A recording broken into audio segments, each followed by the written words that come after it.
It is a big idea, a new world order. It's good to be back at the Council on Foreign Relations. Last February, Obama pledged that he would resume the Security and Prosperity Partnership talks. In Pakistan, meanwhile, the first apparent U.S. missile strike since Barack Obama became commander-in-chief. We've got to give them a stake in creating the kind of world order that I think all of us would like to see.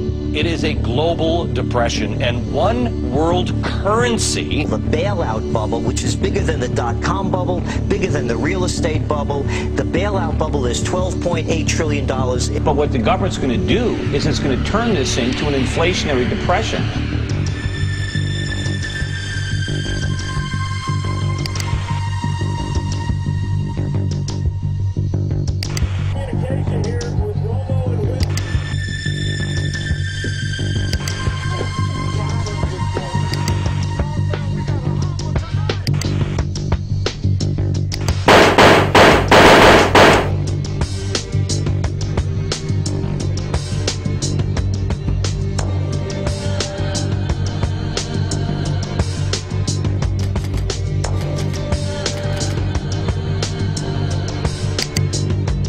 Welcome to Freedom Watch, Alex. What are you talking about today?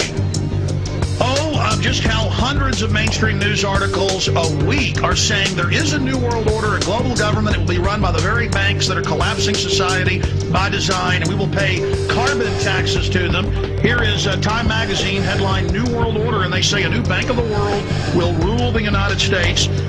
Here is the Financial Times of London, and now for a world government is the headline. They're openly announcing that the banks will rule the planet and will pay our carbon taxes.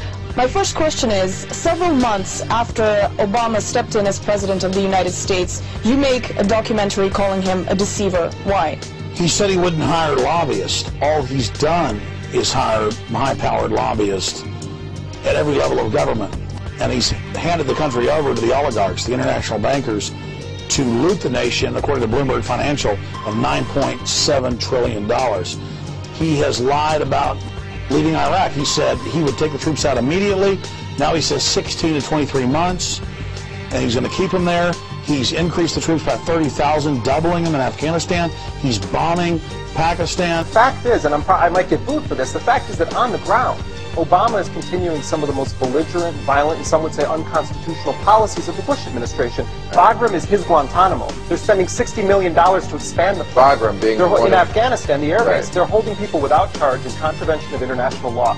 Bombings in Pakistan with these drones are indiscriminately killing civilians. Civilians are dying in Afghanistan on a regular basis, and the guy's using 250,000 contractors in Iraq and Afghanistan right now. Sounds to me a lot like Bush. Yeah. So we will incarcerate people preventively. Preventive incarceration. Indefinite detention without trial. That's what this is. That's what President Obama proposed today, if you strip away the euphemisms. One civil liberties advocate told the New York Times today, quote, "We've known this was on the horizon for many years, but we were able to hold it off with George Bush. The idea that we might find ourselves fighting with the Obama administration over these powers is really stunning." And it is stunning, particularly to hear President Obama claim the power to keep people in prison indefinitely with no charges against them, no conviction, no sentence, just imprisonment. It's a good thing I'm not the president. I'm an independent, because I would prosecute the people who did it, I would prosecute the people who ordered it, and they would all go to jail. My government's never lied to me, have they? Let's see, where should we start? The Gulf of Tonkin incident? Now that took us into war in Vietnam. They've now admitted it was a lie. So 58,000 of my generation were killed based upon a lie. But that doesn't count, does it? What does that have to do with 9/11? That shows that we will lie to go to war. We've been doing it for years. We will continue to do it. The Gulf of Tonkin incident, did you believe that? Well, you probably weren't alive then. America went to war against Iraq based on a lie. We were told in 2002 Iraq had weapons of mass destruction. The previous administration even pursued torture to try to extract false confessions to try to justify the war. It's time to tell the truth. The truth is we should not have prosecuted a war against the Iraqi people. The truth is the Democratic Senate could have stopped the Iraq war in 2002. The truth is we Democrats were given control of Congress in 2006 to end the war. Get out of Iraq. Get out of Afghanistan. Come home, America. Come home.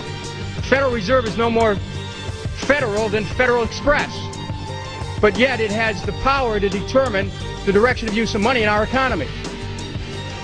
If we could take that power back and put the Federal Reserve under Treasury, we start to be in a position of being able to control monetary policy on behalf of the United States people.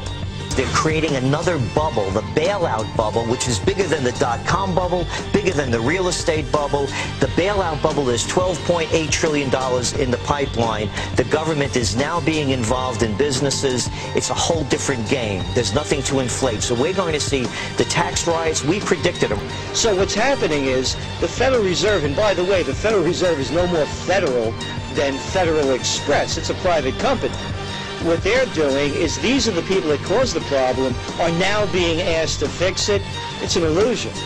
We should not be increasing government spending. Government should be cutting its spending. If we can cut spending enough, then maybe we can cut taxes. But if we just cut taxes and the government keeps spending, the real cost of government isn't what it taxes, but what it spends. And if it doesn't take it from us honestly through taxes, it's going to do it dishonestly by creating inflation. And that is exactly what they're doing. And we're going to pay for this, not in the future, but right now. We had a phony economy based on borrowing money, spending borrowed money. We need to base our economy on saving money, on producing things. And so the credit crunch, this is not the problem. Credit needs to be allocated away from consumers. We need to stop borrowing money and buying stuff and concentrate on saving our money so we can make stuff. And maybe that's going to mean a rather severe recession. But what the government's going to do is it's going to turn this into an inflationary depression, which is going to be much, much worse. What if the American people learn the truth? That our foreign policy has nothing to do with national security, that it never changes from one administration to the next. What if war and preparation for war is a racket serving the special interests?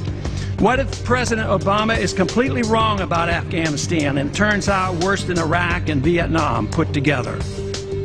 What if diplomacy is found to be superior to bombs and bribes in protecting America? What happens if my concerns are completely unfounded? Nothing. But what happens if my concerns are justified and ignored? Nothing good. And I yield back the balance of my time. You're sponsoring H.R. 1207. That's the Federal Reserve Transparency Act of 2009. There are over 200 co-sponsors, including over 50 Democrats. What is this legislation? What are you looking to do? Well, actually, we're doing a little bit better. It's up to 234 and 65 Democrats, so we're doing very well. What it does, it means that we can audit the Fed and find out all the promises they've made, all the guarantees, and how they've been involved in other central banks and other governments and international financial institutions. So we would find out what's going on. And even Obama talks, he used the word more transparency. But they're doing exactly the opposite. I don't believe they'll give us real transparency. At the same time, they're giving the agency of government, pseudo-agency, the Federal Reserve, more power. And they're the culprit.